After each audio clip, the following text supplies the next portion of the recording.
Բարի երեկո, հարգելի ընկերներ, հարգելի գաղափարակիցներ,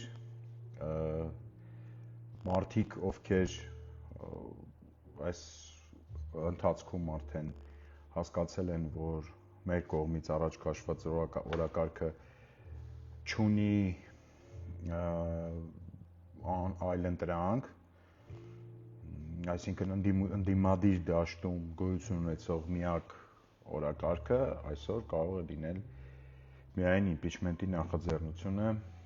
ազգային ժողովի պատգամավորների կողմից եւ նաեւ այսօր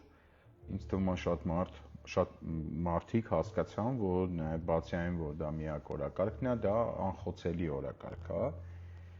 քանի որ այս առումով շատ զանգեր, շատ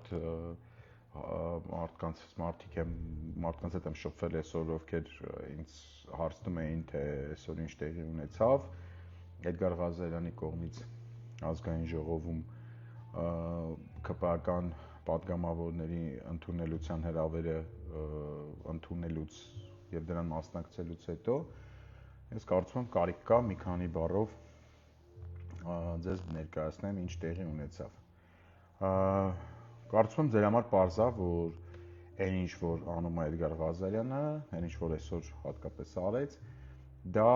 իր մեջ ներառում է որոշակի ցուցադրական, հանրությանը ցույց տալու էլեմենտ, հա։ Այսօրվա Էդգար Ղազարյանի կողմից Ռուբեն Ռուբինյանի հետ հանդիպմանը մասնակցելու քայլին հաջորդեց Ռուբեն Ռուբինյանի փախուստը այդ հանդիպումից, այդ հանդիպումը հիշեցնեմ հենց Ռուբեն Ռուբինյանն էր նախաձեռնել, Էդգար Ղազարյանը ընդունել էր այդ նախաձեռնությունը եւ ներկայացել էր պահանջված ժամին ազգային ժողով։ Ռուբեն Ռուբինյանը հրաժարվեց ընդունել Էդգար Ղազարյանին։ Հիմա եկեք մի հատ հասկանանք ինչի հրաժարվեց։ Արդյոք Ռուբեն Ռուբինյանի համար դժվար էր կամ խնդիր էր, եթե ինքը ինչ-որ արգումենտներ ուներ, որ ինքը պետքա դրանով ջախջախեր Էդգար Ղազարյանին, եւս մեկ անգամ այտենց հանրային կերպով լրատվամիջոցների տեսախցիկների առջև այդ անել։ Հիշեցնեմ, խոսքը նույն Ռուբեն Ռուբինյանի մասին է, որ ազգային ժողովի ամբիոնից հոխորտում է, բան, ասենց որ ազգային ժողովի ընդդիմադիր պատգամավորների հետ ինչ-որ մունաթով մաթափ տալով բանով է խոսում, այսինքն այդտեղ ինքը կարողանում է ինքնադրսևորվի։ Բայց այդ դեպքում ի՞նչն էր խնդիրը, որ այդ նույն բանը չարեց Էդգար Ղազարյանի հետ հանդիպման ժամանակ, չէ՞ որ խնդիր չկա, եթե դու այնտեղ կարում ես անես նույն ընդդիմադիրների նկատմամբ, նույնիսկ էլ պիտի կարողանաս, ի՞նչն է խնդիրը։ Խնդիրը հարգելի ժողովուրդ, իրականում օրակարգի անխոցելիությունն է, ասում եմ ձեզ բացատրեմ, հա, որպեսզի հասկանաք։ Այսօր նաև ձեզ կպատմեմ անհատականացման մասին կոլեկտիվ անպատասխանատվությունից դեպի անհատական պատասխանատվություն այդ անցումի մասին, որը նաև իրականացվում է իմպիչմենտի օրակարգի միջոցով, որը եւ նաև ուղիղ կապ ունի իմ ասած հարցի հետ։ Խնդիրն այն է, որ Էդգար Ղազարյանի արգումենտները իրանք անխոցելի են։ Այսինքն ինչ է ասում Էդգար Ղազարյանը։ Էդգար Ղազարյանը պոպուլիստական ելույթ չի ունենում, չի ճվճվում, չի գոռում, չի ասում տականք սրի կալու, պիտի հեռանաս Նիկոլ, այսպես բաներ չի անում։ Չի հելնում են, որ որոշ ընդդիմադիրների նման որ հայոց հպարտ, այսպես բաներ չի անում։ Ինքը գնում է, պատկերացրեք ինչքան անխոցելի է իր ասածը, որ ինքը այդ իր ասածով գնում է դաժե իշխանական պատգամավորների հետ հանդիպան։ Տեսեք, ես դաժե չեմ խոսում ընդդիմադիր պատգամավորների հետ հանդիպումների մասին։ Ինքը գնում է ասում է, հարգելի, սա սահմանադրությունն է, սա ձեր կառավարության ծրագիրն է։ Ըստ սահմանադրության կառավարությունը շարժվում է իր ներկայացած գերավոր ծրագրով, հա, որը հաստատվում է ազգային ժողովում ու վարչապետ է նշանադրվում, ասենք Նիկոլ Փաշինյանը։ հակառակ դեպքում եթե այդտենց չլներ, ապա ով ինչ ուզենար խոսք կտար, հետո կգար ինչ ուզենար կաներ։ Իշխանությունը կլներ այն որ հենց հասար իշխանության, ինչ ուզում ես անում ես։ Օրենքը սահմանափակել է իշխանությանը իր գործողությունների մեջ, գործադիր իշխանությանը, կառավարությանը սահմանափակել է իր գործողությունների մեջ սահմանադրությամբ։ Սահմանադրության մեջ ասված է, որ կառավարությունը առաջնորդվում է իր ներկայացրած ծրագրով, այսինքն ինքը ենթադրենք ծրագիր է ներկայացնում, որ ասենք Շուշին պիտի հետ վերցնի, օրինակ, ասենք Հադրութը պիտի դեօկուպացնի։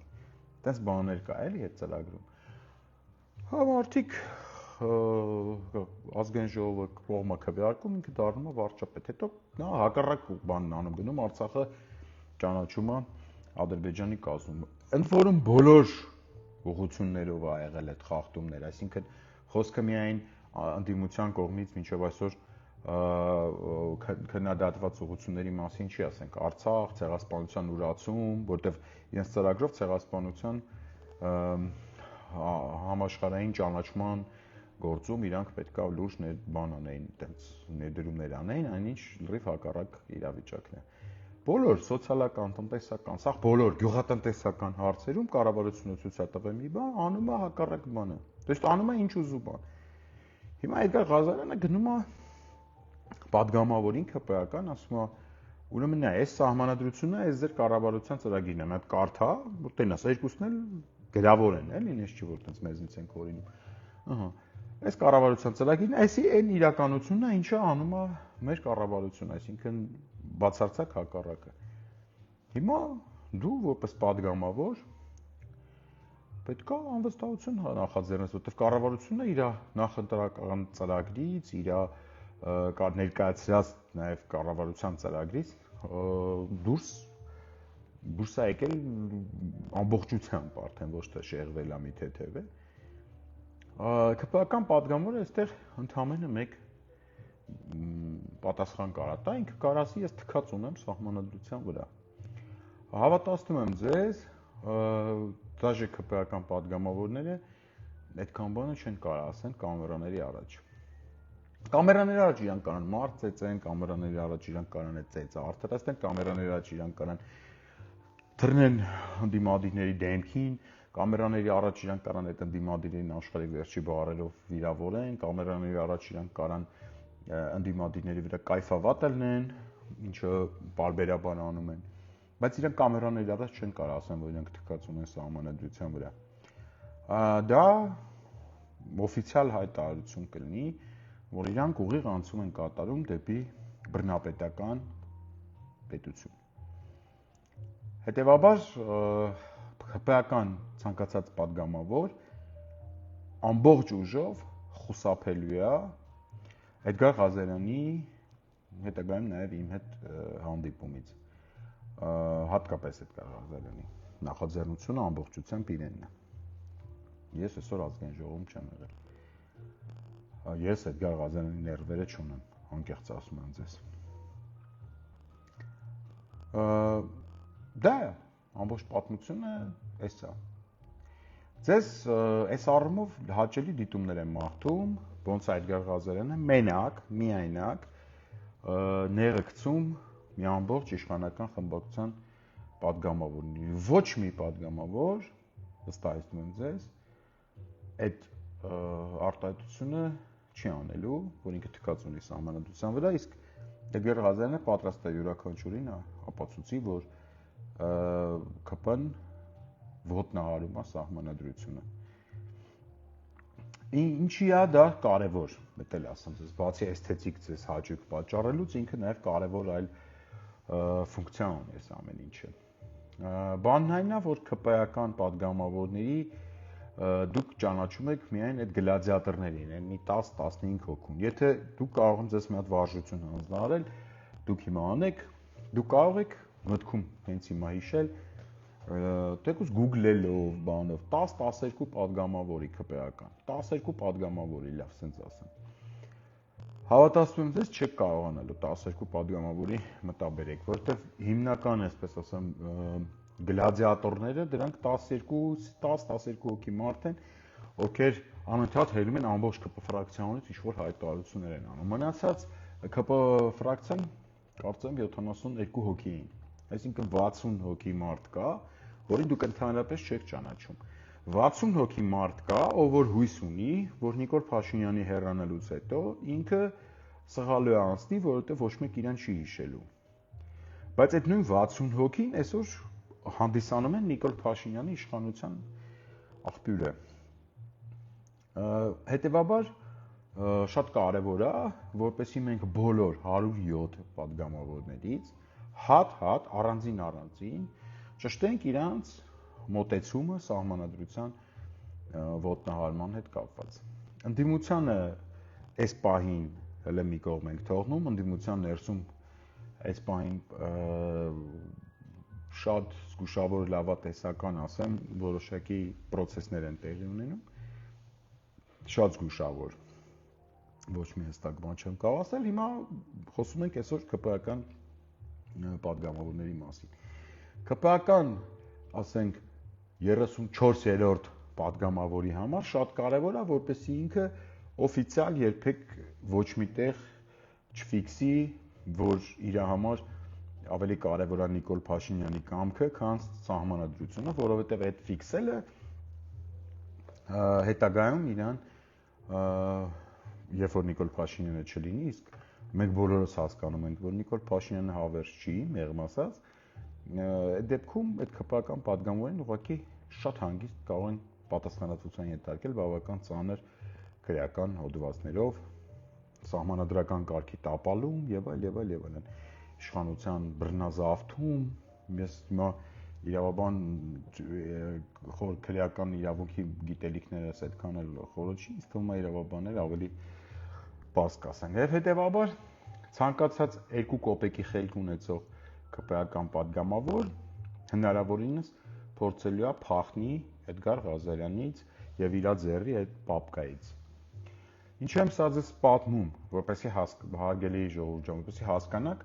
որ ԿՊ-ականներին պատին դեմ տալու համար բացարձակ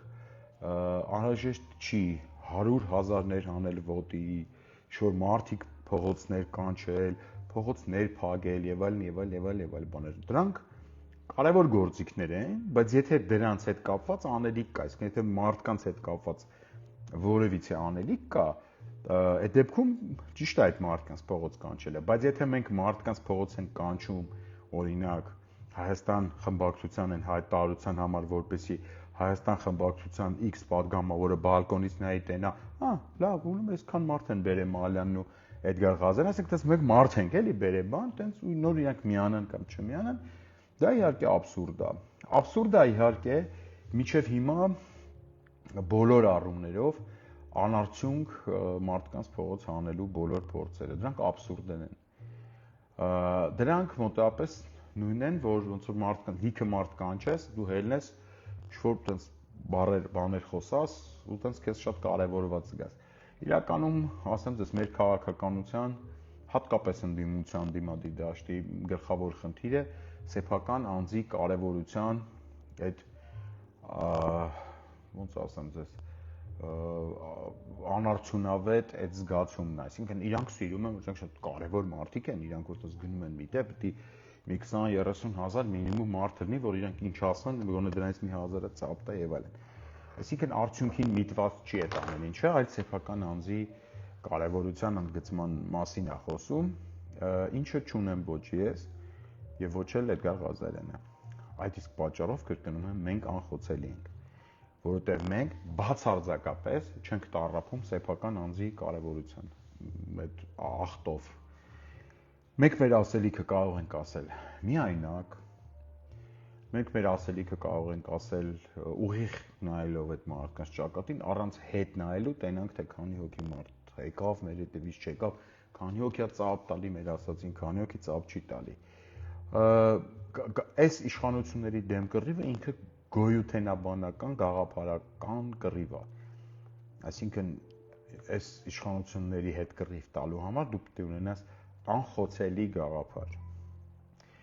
Անխոցելի գաղափարը ինքնիստինքյան իր հետ կբերի նաև մեծ փողոց,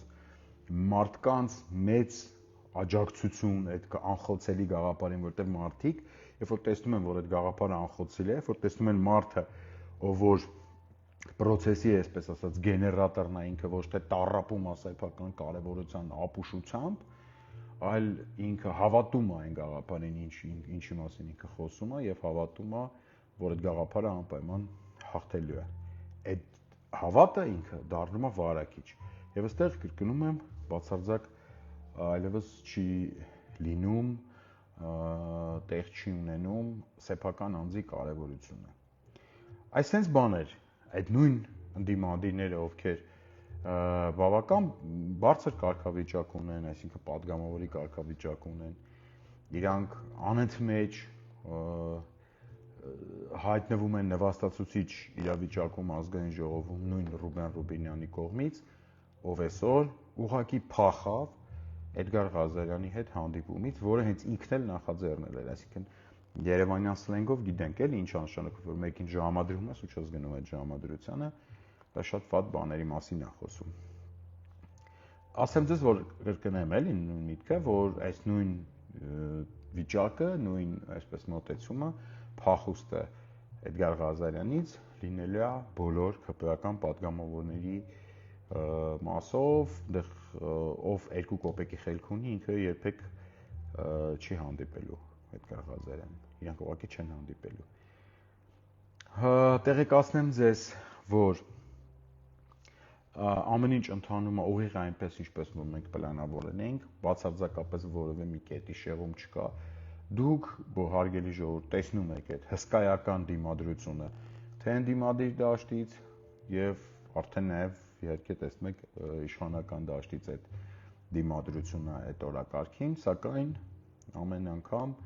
ինձ թվում է գալիս եք այն եզրանկման, որ օրակարգը, որը մենք բերել ենք, որը մենք արդեն ներմուծել ենք քաղաքականություն, ինքը անխոցելի է։ Ինքը խոցելի տեղ չունի։ Այսինքն մեզ չեն կարա, այս բանը ոնց մենք ասած գլուխներս կախենք, այսի չենք մտածել, ախպեր բան, ներող բան, sense բան չի լինելու։ Օրակարգը անխոցելի է։ Ինքը հիմնված է սահմանադրության, օրենքների, այս